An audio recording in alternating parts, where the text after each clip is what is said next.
शाहगंज भाजी मंडई येथील दुर्गाप्रसाद आरोग्यधाम दवाखाना खाटीच्या माध्यमातून चालविण्यात येतोय। या दवाखान्याच्या जागेवर अद्ययावत 6 मजली 100 खाटांचे रुग्णालय उभारण्यात येणार होते।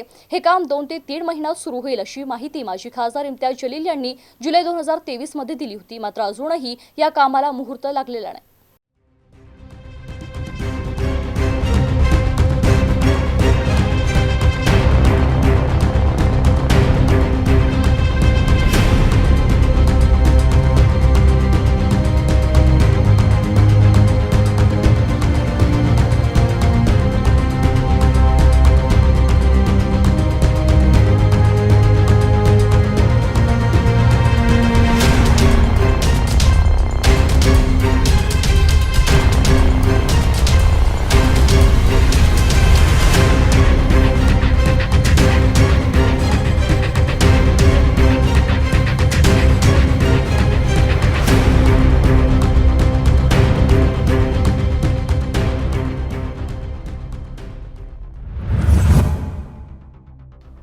घाटीत पुरेसे बेड नसल्याने अशा कठीण प्रसंगांना या महिलांना सामोरं जावं लागते। याकरिता शाहगंज येथील दुर्गाप्रसाद चॅरिटेबल ट्रस्टच्या नावाने महापालिकेची जागा, या जागेवर 100 खाटांच्या रुग्णालयाची इमारत उभारण्याचा प्रस्ताव सार्वजनिक बांधकाम विभागाने तयार केला होता। त्याला मंजुरी मिळेल याची माहिती माजी खासदार इम्तियाज जलील यांनी जुलै 2023 मध्ये पत्रकार परिषदेत दिली होती। परंतु 1.5 वर्षाचा कालावधी उलटूनही या कामाला मुहूर्त मिळालेला नाही।